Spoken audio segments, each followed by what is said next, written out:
Modular इनको समझने से पहले हमें कुछ डिविजिबिलिटी के नियम को समझना पड़ेगा। चलिए डिविजिबिलिटी के नियम को समझते हैं। पहले सबसे पहले एक संख्या n किसी दूसरी संख्या m को तभी डिवाइड करेगा।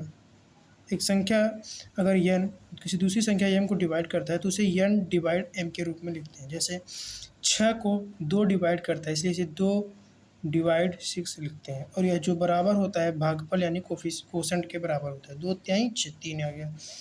अतः एक संख्या n अगर m को डिवाइड करता है तो इसे लिखते हैं n डिवाइड m यानी 2 डिवाइड 6 यानी कि 2 तिहाई 6 यानी कि तो जो n डिवाइड m होगा वह बराबर होगा कोसेंट q के।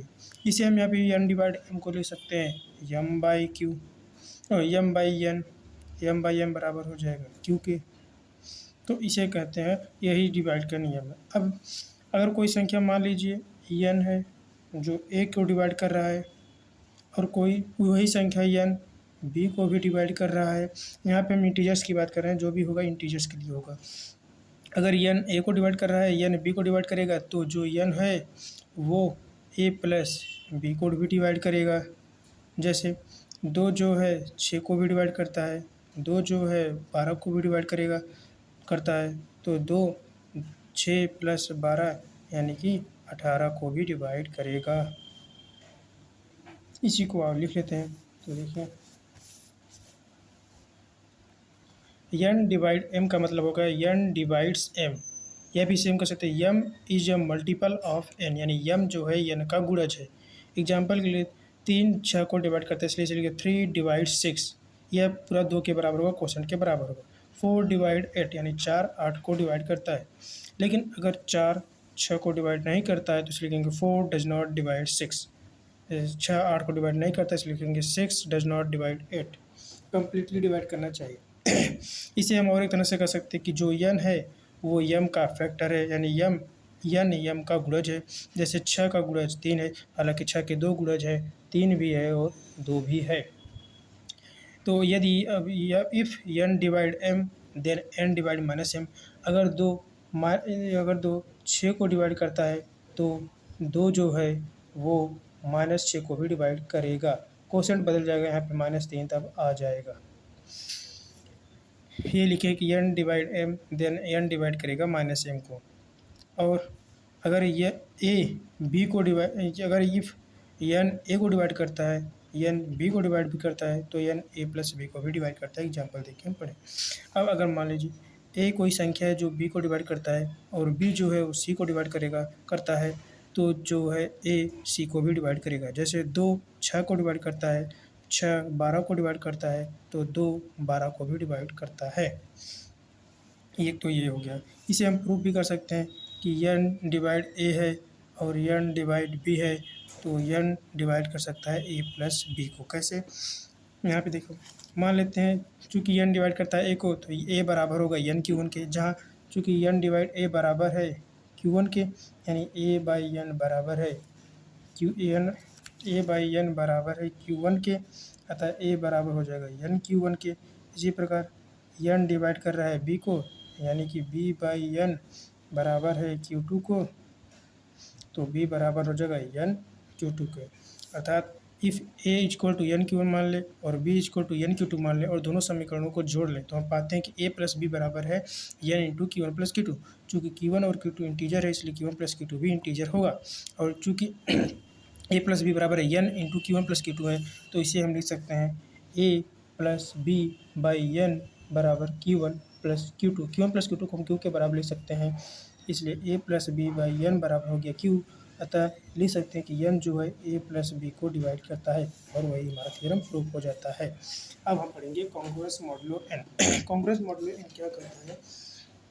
कॉन्ग्रुएंस मॉडुलो बस यही कहता है कि अगर किसी हम z यानी कि पूर्णांकों का एक समुच्चय ले लें तो पूर्णांकों के समुच्चय में से 3 संख्या उठा लें, एक संख्या को हम फिक्स कर देंगे, n को हम फिक्स कर देंगे और जो अन्य 2 संख्या होंगी उसे हम बदल सकते हैं। तो अगर n को हम पहले हम एक संख्या चुनेंगे पूर्णांकों के समुच्चय में से, उसे लिख लेंगे।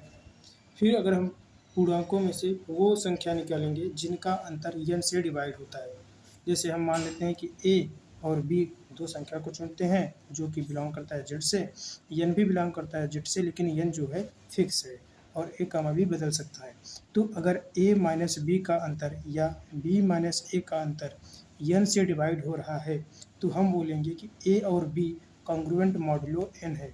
यानी और इसे लिखेंगे a कॉन्ग्रुएंट, इसे बोलेंगे कॉन्ग्रुएंट, तीन लाइन को कॉन्ग्रुएंट बोलेंगे, यानी a congruent b modulo n है। ए कॉन्ग्रुएंट बी मॉडुलो n है, यानी ये जो दोनों संख्याएं हैं वो कॉन्ग्रुएंट मॉडुलो n है। कॉन्ग्रुएंट मॉडुलो n है, कॉन्ग्रुएंट का मतलब समतुल्य, मतलब ये दोनों संख्या दूसरे के समतुल्य है, बराबर नहीं होंगे लेकिन समतुल्य होंगे। बराबर भी हो सकते हैं, जैसे ए कॉन्ग्रुएंट ए मॉडुलो n है तो a माइनस ए 0 होगा जो कि n से डिवाइड ही होगा। तो इसी को हम लिखते हैं कि let n be a positive integer, let n be a positive integer then and integer a and b are set to be. अगर n कोई पॉजिटिव इंटीजर है यानी कि धनात्मक पूर्णांक है तब a और b are set to be congruent modulo n, यानी कि कॉन्ग्रुएंट मॉडुलो n कहलाएंगे यदि और केवल यदि इफ़ a माइनस बी, यानी इन दोनों का अंतर चाहे a में से b को घटा दो या b में से a को घटा दो, इज डिविजिबल बाई n, यानी वह n से डिवाइड हो। अगर कॉन्ग्रुएंट पूर्णांक संख्याओं के समुच्चयों में से कोई दो संख्या उठाया, उनका अंतर निकाला और वह n से डिवाइड हो रहा है तो बोलेंगे a और b कॉन्ग्रुएंट मॉडुलो n है, और इसे लिखेंगे a congruent b modulo n। Example के लिए 17 कॉन्ग्रुएंट 3 मॉडुलो 7 है, अर्थात जो 17 और 3 है वो कॉन्ग्रुएंट मॉडुलो 7 है, क्योंकि 17 और 3 का अंतर 14 होता है, 14 7 से डिवाइड होता है। 17 और 3 का अंतर 14 होता है, 14 जो है 7 से डिवाइड है, इसलिए लिख लेंगे कि जो 17 और 3 है वो कॉन्ग्रुएंट मॉडुलो 7 है। अब एक स्पेशल केस आता है कि दो कॉन्ग्रुएंट मॉडुलो 2 क्या है। कॉन्ग्रुएंट मॉडुलो 2 का मतलब होता है कि कॉन्ग्रुएंट मॉडुलो 2 बोलेंगे मतलब कि एक ऐसा सेट उठाओ, एक ऐसा सेट उठाओ जिसमें कुछ संख्याएं होंगी a और b होंगी। मतलब कॉन्ग्रुएंट मॉडुलो 2 का क्या मतलब हुआ कि एक ऐसा सेट मान लेते हैं कि एक सेट है, वह इस तरह होगा कि उसमें दो संख्याएं मतलब कि a और b इस प्रकार होंगे कि सच दैट a और b बिलोंग करने चाहिए, पहली बात z से, दूसरी बात जो n है वो a माइनस बी को डिवाइड करता है। अगर a minus n a minus b को डिवाइड करता है तो वह इस समुच्चय में आएंगे, यानी कॉन्ग्रुएंट मॉडुलो 2 के कॉन्ग्रुएंट मॉडुलो n के समुच्चय में आएगा। अब यहाँ पे अगर 2 हो जाएगा तो कॉन्ग्रुएंट मॉडुलो 2 के समुच्चय में आ जाएंगे। तो कॉन्ग्रुएंट मॉडुलो 2 की संख्या मतलब कि जो ऐसे दो संख्या है जिनका अंतर 2 से विभाज्य हो। हम जानते हैं कि दो संख्याओं का अंतर 2 से तभी विभाज्य होता है जब या तो वो दोनों संख्याएं सम हो या तो दोनों संख्याएं विषम हो। मतलब या तो एक संख्या 4 दूसरा 6 हो, या एक 5 तो दूसरा 7 हो। एक सम या एक विषम होगा तब उनका अंतर चूंकि सम संख्या नहीं होता है, 7 और 6 का अंतर 1 होता है, या फिर 9 और 2 का अंतर 7 होता है तो 2 से विभाज्य नहीं होता है। यानी कि किसी संख्या को 2 से विभाज्य होने के लिए उन दोनों संख्याओं किन्हीं दो संख्याओं का अंतर 2 से तभी विभाज्य होगा जब वो दोनों संख्या या तो सम होंगी या तो विषम होंगी, दोनों ही विषम होंगी। तो 2 इंटीजर्स आर कॉन्ग्रुएंट मॉडुलो 2, यानी कि दो इंटीजर्स कॉन्ग्रुएंट मॉडुलो 2 होंगी if and only if either both are even, या तो दोनों सम हो और बोथ आर ऑड, यानी दोनों विषम हो। ये तो समझ गए, यानी कॉन्ग्रुएंट मॉडुलो n हम लोग समझ गए हैं। कॉन्ग्रुएंट मॉडुलो n किसे कहते हैं। कॉन्ग्रुएंट मॉडुलो n के अंतर्गत हम पूर्णांकों के समुच्चय से तीन संख्या चुनते हैं। एक संख्या फिक्स रहता है, दो संख्या बदल सकती हैं। उन दो संख्या जो बदल रही हैं बार बार, उन दोनों संख्याएं वैसी संख्याएं होंगी जिनका अंतर n से डिवाइड होता हो। यानी कि अगर दो संख्याओं का अंतर n से डिवाइड हो रहा है तो उन दोनों संख्या को कॉन्ग्रुएंट मॉडुलो n बोलते हैं। ऐसे ही अगर दो संख्याओं का योगफल n से डिवाइड हो रहा है तो उसे एडिशन मॉडुलो n बोलेंगे। जैसे 4 + 6 = 10 होता है, या 2 से डिवाइड होता है तो इस 2 से डिवाइड होता है इसलिए इसे बोलेंगे एडिशन मॉडुलो 2 बोलेंगे। और ऐसे ही दो संख्या मानो कोई चुन लेते हैं 7 और 3, अगर इन दोनों का गुणनफल 21 किसी संख्या मान लो 3 से मान लेते हैं, 3 से डिवाइड हो रहा है तो इसे हम बोलेंगे मल्टीपल कॉन्ग्रुएंट मॉडुलो 3। तो ऐसे ही है, मतलब कि दो संख्याओं का गुणनफल अगर किसी तीसरी संख्या फिक्स संख्या से डिवाइड हो रहा है तो हम उसे बोल देंगे मल्टीपल मॉडुलो n है, यानी वो तीसरी संख्या n है। और दो संख्याओं का अगर योगफल n से डिवाइड हो रहा है तो उसे बोल देंगे एडिशन मॉडुलो n। अगर दो संख्याओं का अंतर n से डिवाइड होगा तो उसे बोलेंगे कॉन्ग्रुएंट मॉडुलो n। तो आई होप यहाँ तक आप लोग समझ गए होंगे। अब आगे हम देखते हैं कि अगर दो संख्याओं का अंतर यानी ए माइनस बी एन से डिवाइड हो रहा है। इसका मतलब है कि ए माइनस बी बटे एन बराबर एक कोसेंट क्यू आएगा जो कि जेड से बिलोंग करेगा। तो इस तरह हम लिख सकते हैं कि ए माइनस बी बराबर है एन क्यू के, ए माइनस बी बराबर है एन क्यू के। यहाँ देखो एन डिवाइड करता है ए माइनस बी को, इसलिए ए माइनस बी बराबर होगा ए माइनस बी बटे एन बराबर होगा क्यू के, यानी ए माइनस बी बराबर है एन क्यू के, यानी जो ए है वो बराबर है बी प्लस एन क्यू के।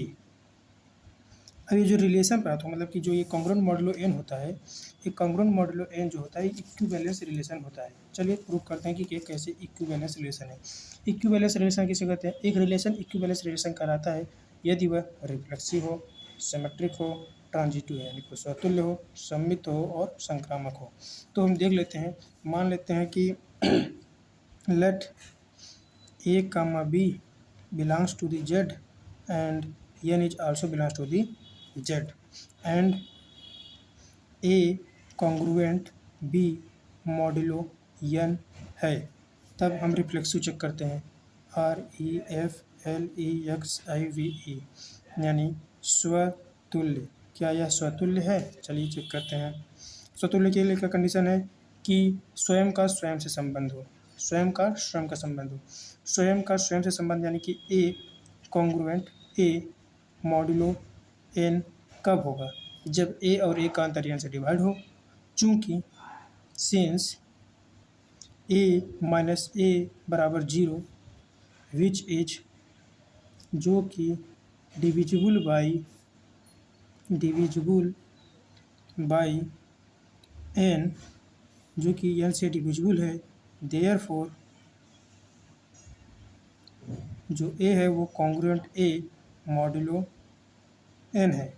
अतः चूँकि ए और ए का अंतर 0 से डिवाइड होता है और ए कॉन्ग्रुएंट मॉड्यूलो जो एन है, इसलिए यह रिफ्लेक्सिव है। Therefore a congruent a modulo n is reflexive, यानी ए कॉन्ग्रुएंट ए मतलब ए कॉन्ग्रुएंट बी मॉड्यूलो जो एन था वो रिफ्लेक्सिव होता है, क्योंकि जो स्वयं मतलब कि अगर एक संख्या को उसी संख्या में से घटा दिया जाए, यानी ए को ए में से घटा दिया जाए तो 0 आता है और 0 जो है एन से डिवाइड होता है, अर्थात स्वयं के स्वयं से संबंध होगा। भाई ए बी से क्यों कब संबंधित होगा? ए बी से कब रिलेटेड होगा? जब ए और बी का अंतर एन से डिवाइड होगा।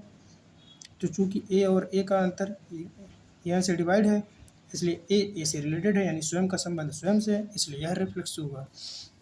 अब सममिति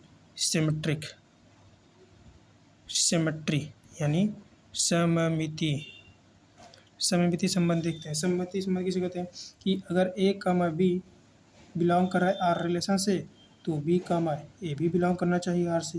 देखते हैं मान लेते हैं late a comma B belong कर रहा है रिलेशन आर से। आर मतलब हमारा जो संबंध है यही कॉन्ग्रुएंट, ये वाला जो संबंध हमारा है ये, इसे हम इस तरह भी तो लिख सकते हैं, जो आर है वो बराबर है एक संबंध है कि ए कामा बी इस संबंध में तभी होगा जब ए माइनस बी एन से डिविजिबल हो। इसे लिख लीजिएगा, थोड़ा चोट लगा इसलिए लिख नहीं पा रहा हूँ।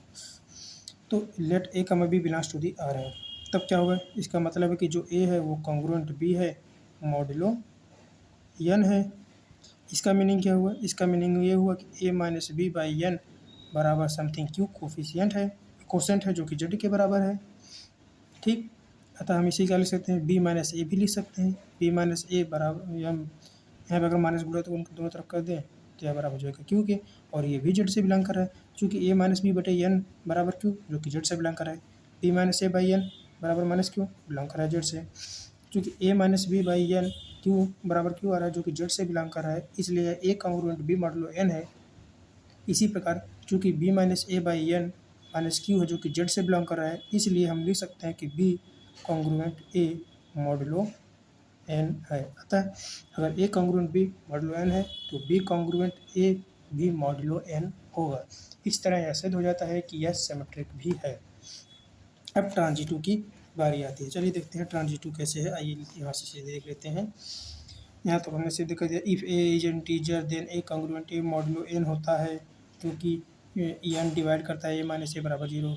ये सब हो गया सिमेट्रिक। ट्रांजिटिव मान लेते हैं कि ए कॉन्ग्रुएंट बी मॉडुलो एन है, और बी कॉन्ग्रुएंट सी मॉडुलो एन है, यानी ए का संबंध बी से है, बी का संबंध सी से। हमें सिद्ध करना है कि ए का संबंध सी से भी है। इसके लिए क्या करेंगे, चूँकि ए का संबंध बी से है इसलिए एन डिवाइड करेगा ए माइनस बी को। चूँकि ए कॉन्ग्रुएंट बी मॉडुलो एन का मीनिंग ही होता है कि ए माइनस बी एन से डिवाइड होगा, अतः ए माइनस बी एन से डिवाइड है। और इसका भी मीनिंग यही हुआ कि बी माइनस सी एन से डिवाइड है। चूँकि एन डिवाइड करता है ए माइनस बी को, एन डिवाइड करता है बी माइनस सी को, तो हम इस फार्मूला का यूज करेंगे। कैसे, किस फार्मूला को, इसी वाले को। क्योंकि एन ए को डिवाइड करता है और अगर एन बी को भी डिवाइड करता है तो एन ए प्लस बी को भी डिवाइड करेगा।